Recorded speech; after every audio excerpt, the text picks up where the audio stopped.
We're back, baby. Horns up, talking Texas. Fisher, DeSopos, DJ, Nikki, Snacks, Crider. The summer break is over. Very exciting as we head into our first season in the SEC. We're going to talk some recruiting. We're going to talk some marriage issues with the Sarkisians, or no longer the Sarkisians, and some expectations for our Texas Longhorns first year in the SEC. With big news, we will be doing on ESPN 102.7 Austin. We will be doing the pregame morning show on Saturdays and the postgame Sunday show Sunday mornings, 9 a.m. Saturdays, 10 a.m. Sundays, Central Time, ESPN Austin. Horns up, talking Texas. The Stripe Boys, we're getting after it. Very exciting stuff on that end. Let's jump in really quickly, recapping what was a massively busy July on the recruiting trail. We got Nick Townsend, athlete from Houston, Texas, committed on the 15th. Aragba, edge, committed on the 1st of July. Very exciting. Cade Phillips, the safety, committed on the 6th of July.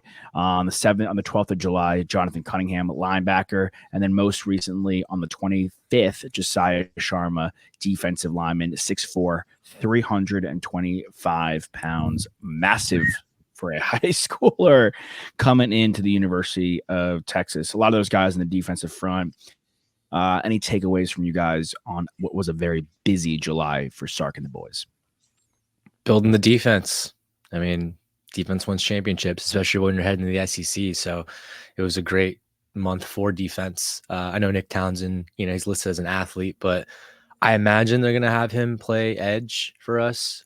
He's listed as an outside linebacker, tight end, edge rusher. But, normally when those guys come over, I think it's more valuable for them to get over on the edge. But, yeah, I mean, he's our number 3 hard commit right now, according to 247. It's a big one.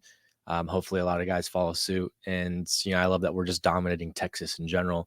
I think for a while we were getting pissed off when recruits would go to Ohio State or would go to Oklahoma or would go to Oregon or even Bama because they're from Texas. Like, you got to win the recruiting battle in the state. And heading over the SEC, I mean, anyone that was thinking about going to Bama or thinking about going to LSU who are in Texas, like, because they want to be in the SEC, doesn't really have to even consider that anymore. They can stick with Texas and also be in the SEC. So big win this summer, but let's keep it going because the recruiting trail never stops.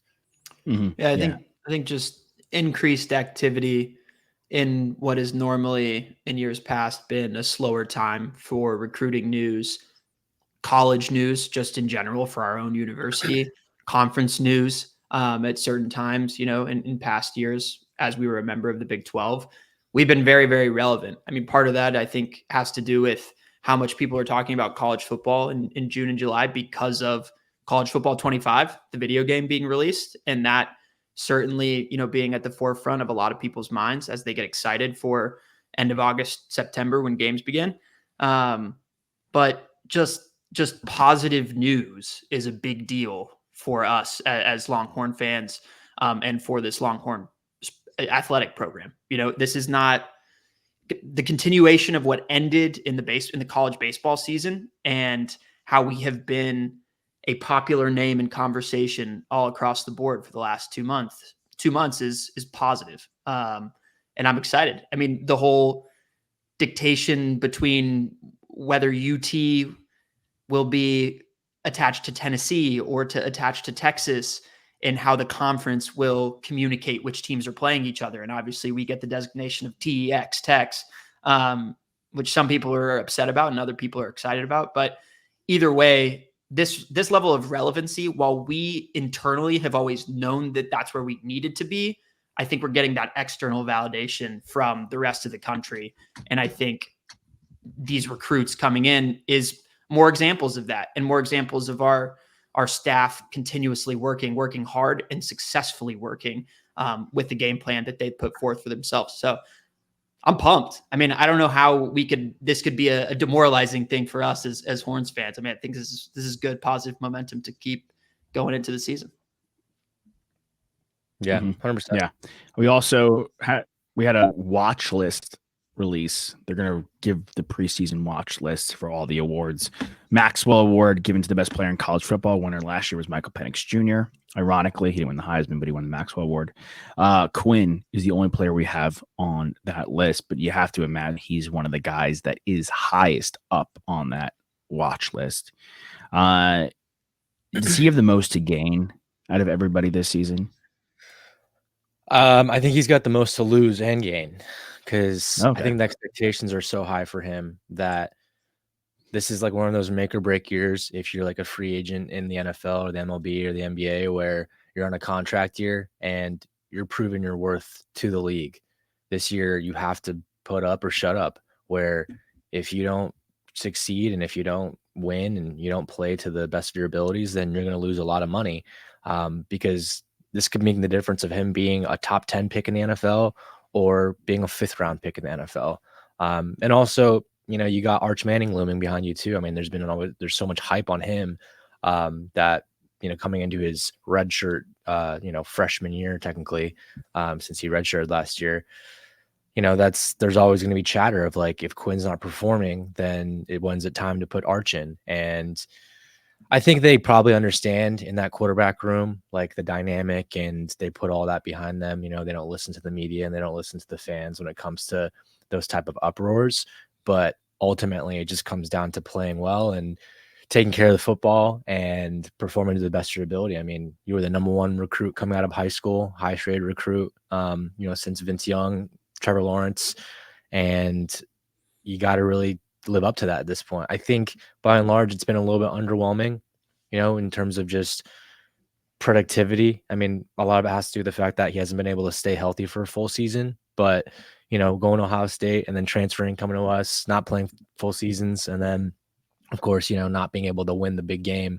I mean, he got there, but now is the true test. You got to get there and you got to win it, and you got to play well all season long and stay healthy. Otherwise, you're looking like a so-so quarterback for Texas. Even like with winning the Big 12 last year, going to the college football playoffs, you don't think he's cemented his legacy somewhat, or you think it's because of all the pressure? So much of that wasn't even him, though. Like he wasn't even playing for the full season last year. I mean, technically he got us there towards the end and carried us the way there, but we were relying on other guys. And I think for him, like, it's just a matter of staying consistent too. Like, we've seen games where Quinn starts off really slow and doesn't have the best game, and then the running backs kind of pick up the load for them. The defense does really well, but I just need to see like an all-out dominant season out of him. I mean, you think about all the greats that have come through college football: Tebow, Jameis Winston, Johnny Manziel, Robert Griffin III, Mariota. Like, all these guys had just Joe Burrow, like through and through stud seasons. Didn't have a game where they faltered at all. They're obviously in the Heisman race the entire year. Quinn's got that Heisman love preseason, but we can't have situations where you go into a game and you throw a couple of picks and, you only throw for 230 yards and the team still wins because they played, really good defense and our running backs got 4 touchdowns. You just need to see complete dominance out of him. Like a guy that is literally going to the league next year. I mean, if Bo Nix can do it, right? I think Quinn can do it. I think Quinn's more talented than Bo Nix, but you're also a product of your system too. Yeah, I think in support of what Nick's saying, last year, while it was an incredibly productive and high achieving season for what our team did, if you asked any Longhorn fan 8 weeks through the season to list our MVPs 1, 2, 3, the highest that Quinn would go would have been number 3, in my opinion, because you were talking, number 1 was likely going to be Jonathan Brooks pre-injury, and number 2 was going to be some combination of our defensive line, or if you wanted to throw it to one of those 2 interior defensive linemen, right? Like, that's where the love and the hype and the identity of our team lied last year. And again, he was productive when he was out on the field. He got the ball out to our playmakers. I would even have put one of the 2 of our wide receivers as probably that number 3 MVP if I were ranking 8 weeks through the season, and maybe even all the way through the regular season. My nod, of course, would have gone to AD Mitchell.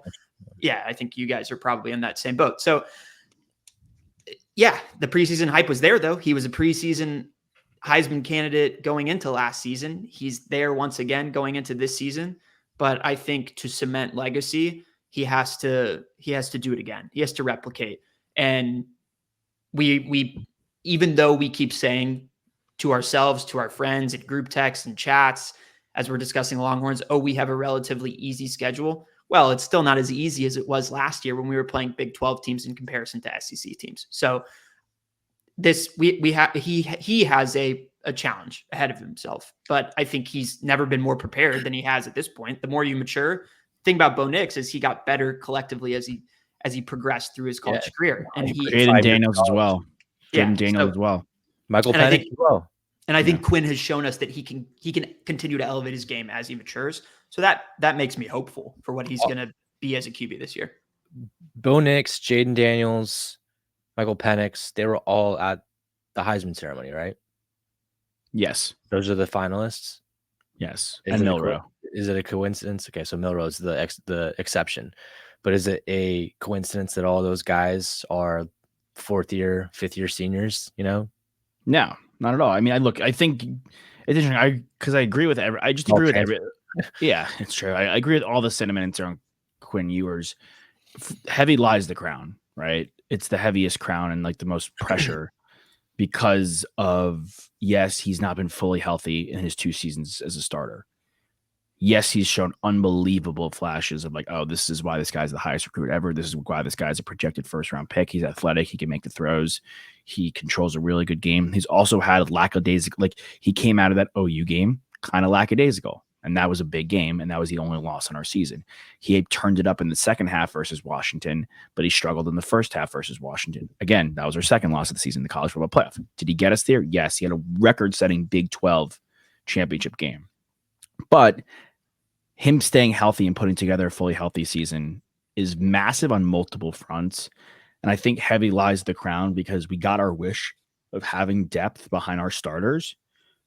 But the depth behind our starters, especially at the quarterback room, it's just too big of a name that the minute something goes wrong, the minute he goes down for injury, his job and his future is automatically at risk. It's very black and white, his future.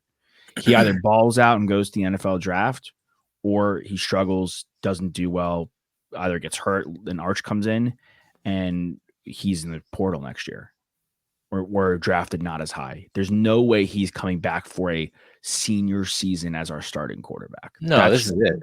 This is it for him. This is his last rodeo. But I really feel very confident in him. I look around all the quarterbacks, right, in college football. Sanders is fun, athletic, good pro prospect. He's not a real threat to win games and really make a noise in my eyes in the college football playoff. I think it's kind of a pipe dream for Colorado. It's not really him though. Sure, but I'm not really viewing him as like, oh, this guy is a quarterback that's going to have a chance even to win the big thing. The quarterbacks that have a chance to win it all, we're talking about guys like, yes, Dylan Gabriel's a really good quarterback. He did beat us and he ran all over us, but I still would rather have Quinn Ewers than Dylan Gabriel. Will Howard's the quarterback at Ohio State. He's a really good quarterback. He should ball out. It's a great, again, product of your system. It's a great system over in Columbus, right? But he still wasn't that unbelievable and world-beating at K-State where I'm like, oh, I would take Will Howard. I'm more confident in Will Howard than I am Quinn Ewers. Outside of Carson Beck, who really did ball out, there's not many people that I would rather have under center. And Quinn at his best, you have to feel really good about our team and his progress going into the season. The injury concerns are massive based off previous experience, but nonetheless, I think heavy lies the crown. I think he has the most to gain ultimately from the initial question from this year because he can be a top 3 pick. There's nobody that's as poised in our locker room to succeed and like has the best opportunity to succeed and grow their stock even like him. Because I still think as good as Carson Beck is and as good as and hyped as Sanders is because of his last name and play, it's not a lock that one of those two guys are the number 1 quarterback. Quinn could be the first overall pick. And to me, if you're in that position where you can achieve that, you have the most to gain. Well, I mean, if the season goes till our expectations and our liking of going all the way and winning it all, you have to assume that he played in a fantastic season and that he earned that spot. So, we have right now, I think the third best odds to win the national championship behind Georgia and Ohio State. I think, depending on where you look, some might have a second. But if that actually goes according to plan and we go all the way, a lot of it has to do with the fact that we probably had really good quarterback play. Because if we don't have good quarterback play, if he doesn't play well, then that means he probably got benched or got hurt. And that probably also means that we lost some games. So that means we probably saw Arch Manning in there. And then, yeah. So, I guess in my eyes, like he's either a top 3 pick in the NFL next year, or he's a 5th rounder, 3rd rounder, somewhere in that range. Or you said maybe transferring. I'm not sure if he transfers. I think he's kind of maybe, fed up with college He's football. made his stamp. Yeah. Yeah. Like this is it right here. Cause he could have gone last year, Yeah. Yeah. I think there does, to me, there seems to be probably like a third scenario where if we middle for our first year in the SEC as opposed to achieving at the level that we should, the 3rd round pick, call out Nick, I think is also viable because we like to think that there is a guy who's behind him, who is ready, who is talented, but he also has not played 3 college football games in a row, right? So I don't know what that's going to look like either. And there's a scenario where if you're waffling between the two of them, because Quinn starts and he doesn't start the way that you want him to, and then Arch comes in and Arch isn't playing at the level that you need him to as a backup, that you then defer to Quinn and then you just ride out the rest of the season. And if it is what it is, and it ends up that we win eight games, right, and we don't show out and we don't impress, then obviously his stock is falling in the draft, but he'll still go like you're talking about, and he could end up as a 2nd or a 3rd round pick, as opposed to a top 3 pick, Josh, like you're saying, which I think he needs to play Heisman level football for him to be in that category, because Carson Beck did that last year. He already has a season's worth of tape where he played Heisman level football, even though he wasn't he didn't go to the ceremony. He was probably the most underrated quarterback in college football last year. And the hype train behind him is already there from a draft standpoint in those conversations. I do want to just mention, like, our wide receiver room being open, us not having A.D. Mitchell and Xavier Worthy and Jatavian Sanders, who we know will be our main targets, to me provides a very, very interesting question for, Isaiah Bond and Matthew Golden and Silas Bolden, for one of those guys to jump outright to our highest performing receiver and potentially make a real push in the NFL draft and bump their stock up a lot. Because everybody needs receivers. Everybody needs young receivers on rookie contracts in the NFL. So I'm interested to see how high up those guys can rise in mock drafts as well. Yeah, because of how they perform in the season. We talked about up there. We talked about A.D. Mitchell. Like, he definitely wasn't a 1st or 2nd round projection to start the season. People thought he'd be a good contributor, but by and large, everyone said Xavier Worthy's our guy, right? Jordan Whittington's going to be the guy. Of course, he had Sanders, but A.D. Mitchell is one of the top performers on the team, and you could say what you will. He went to the 2nd round to the Colts, but could have been a 1st rounder. And you look at the same thing with Bond, with Golden. I don't know about Silas Bolden. I think he's more of a gadget, a little too small. Definitely. But regardless, like that, like we lost a lot of firepower last year on the offense, but we gained it all right back, and in depth too, not just a couple of guys here and there. I mean, getting 3 big transfers. I mean, Isaiah Bond being the biggest transfer of all of them. People have him, I don't know if he's on the Bolitnikoff watch list, but he's definitely a guy that's being mentioned as a top receiver being taken in the draft next year. Just going to come down to how he can produce. And then, fill in the gaps with tight ends too. And then, of course, you got your young guys stepping up, like Jonte Cook that we're all fans of, Ryan Wingo coming in, Ryan Niblett, Demontre Moore. Like, all these guys have opportunities to shine just because you lost your top 2 wide receivers. And I think it presents not a problem, but a bigger opportunity for Quinn to get on the same page with a lot of those guys this year. And you look at like the productivity that you see in college and the NFL too, right? Like the guys that have MVP type seasons in the NFL and the guys that have Heisman type seasons in college football, like Joe Burrow's year, he spread it out, right? His LSU offense was sick. He had Jamar Chase, he had Justin Jefferson, he had Thaddeus Moss, like Terrace Marshall. Same thing with Bama back in the day, like when they had Judy and Ruggs and who am I missing? Waddle. Yeah, Waddle. Like if you have a wide receiver room like that, right? I'm not comparing those guys exactly to what we have right now, but like you have a luxury of riches. And that's kind of it's like also Tom Brady had it too with the Patriots. I think that's a great call out. And it's also an interesting kind of competition to monitor from an NFL QB prospect standpoint between Carson Beck and Quinn Ewers, because both of these guys saw massive turnover from their highest performing skill position players, right? Ladd McConkey and Brock Bowers in the NFL now. So who is Carson Beck going to rely on in their offense? And obviously both teams have a tremendous amount of talent on the offensive side of the ball, but how can Quinn Ewers and how can Carson Beck elevate those guys that are now going to be put in that 1, 2, 3 wide receiver positions, and who's going to be more successful with their new cast of characters? It's interesting. Yeah. I mean, again, like you guys, it just takes one great season. We say it all the time. Like Cam Newton was another guy we haven't mentioned yet. Like it took one great season for him to be Cam Newton, and I actually think having so many different kinds of smoke we could throw at people disguises and masks our offense. There's nobody really on that wide receiver room that has had serious playing time for this Texas team. So we don't know. You don't know how they're going to look in this offense. You could have some ideas with Golden and Bond and Bolden who have good tape on them, and you know the kind of player they are. But it's on Sark to really implement them and use them to the best of their ability. I think, look, Keelan Robinson's kind of a gadget running back, but he got drafted. Like Silas Bolden's a bit undersized, but he's fast as all hell, and he could have a chance to get drafted here. So I think that there's a lot of he's listed as our number 3 in the NCAA game, and he's got blazing speed, and you could utilize him pretty well in the game. Well, I think speed's going to kill.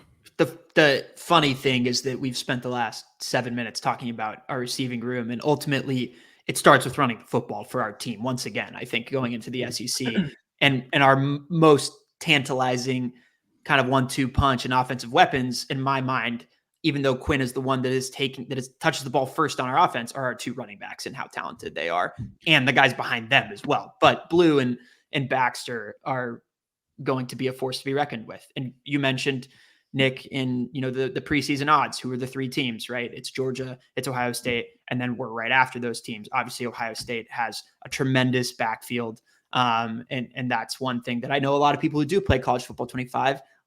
That's the reason why they like playing with them, right? Because you have Henderson and you have Judkins, Judkins, who you get to in the game too. 1-2 punch, who are just absolutely ridiculous. So we're going to run the football first, I think. But the amount of weapons that we have at our disposal, Josh, like you're talking about, is thrilling for us going into the SEC. And it's going to be something we utilize as an advantage to keep defenses on their heels. Yep. Yeah, absolutely. It is thrilling. You know what's not thrilling? Divorce. Yeah. We do have to discuss Sark. I just want to say quickly on one point that I'm glad you brought up the running back, because I was going to say I think this could be the year of the running back. As much as we were talking about Quinn and the quarterback position and our wide receivers, like you just listing off those running backs plus Donovan Edwards, Amarian Hampton and UNC, Ollie Gordon at Oklahoma State, like all these guys. There's so many great running backs, but thrilling. You're right, Nick. Divorce is not what's up, and that's what we have. I know it seems silly, like Bravo TV, to discuss Sark's divorce on here. But does it actually worry you guys at all that this could have an effect on the season, or no? No. I mean, I think the fact that they made it a public statement and everything like that, like, I mean, she was very involved in our campus and game day and everything like that. But I'd be a little bit more worried, I feel like, if it was like a really private thing that like just kind of came out from like a random reporter, right? Or something happened. But I think, kind of getting ahead of it, making the statement, just, hey, we're adults, like, here's what it is. We're getting divorced. It happens. I think it's fine. If anything, maybe gives him more time to focus on football. Yeah. I mean, that's the way it's been presented, right? Is that it gives them both more time to focus on the things that are really, really important to the 2 of them professionally. So it feels like, I like the timing of it. If it's going to happen, like I'd much rather it happen now than week 3 of the season, where he's having to deal with off the field things that are taking his attention away from the team. This is his second divorce. So it's not like he's not familiar with this territory, and this one seems more amicable. No, I mean, that matters, right? The first time you do something, it's the most daunting time typically for any human with anything that they're undergoing. So, and they mentioned too, because we aim to remain the best of friends and are incredibly grateful for the love that we support, that we have shared throughout the life and journey together. So like, you know, it just kind of seems like one of those things where, you know, you appreciate the time you had with someone and you're just happy that it happened, but it just wasn't the right fit. You know, you've got deeper love for something else. It's a lot to travel and have to show face at a university like almost every single day of the year. For both of them. For both. That's what I'm saying. For both of them, in particular for her. And hers is not attached to a job, right? Hers is out of respect for her relationship that she was in. So, yeah, I mean, and they release it and it's a joint letter, right? It's not like one party releases something, they're trying to get ahead and beat the other party to the punch. And then all of a sudden you see something from L'Oreal where she's like, that's not true. We like take the end terribly. Like, I'm glad it's not that. This doesn't feel like a Tom Brady Giselle breakup. No.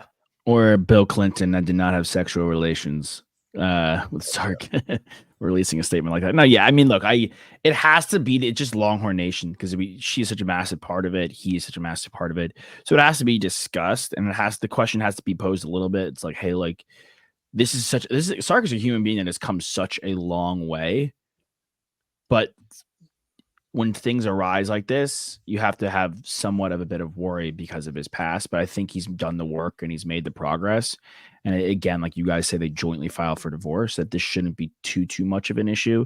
And timing is everything, and better now in July than in the next couple of weeks in August as we're leaving camp and getting ready for the season and heading into our first year of SEC play. And not only doing that, playing Michigan week 2 in the Big House, which again, they have a new quarterback. But like we were saying, it's the year of the running back. They still have Donovan Edwards in there, who you want to talk about college football 25. Like from my understanding, that he's one of the best players in that game. So he's a heck of a running back, and I think that we have to take. And they have Will Johnson, who's the top corner in that draft. They have Mason Graham, who's a top defensive lineman in that draft. Like they have a lot of heavy draft picks still, and Moore is a coach who, inversely to Quinn, missing time.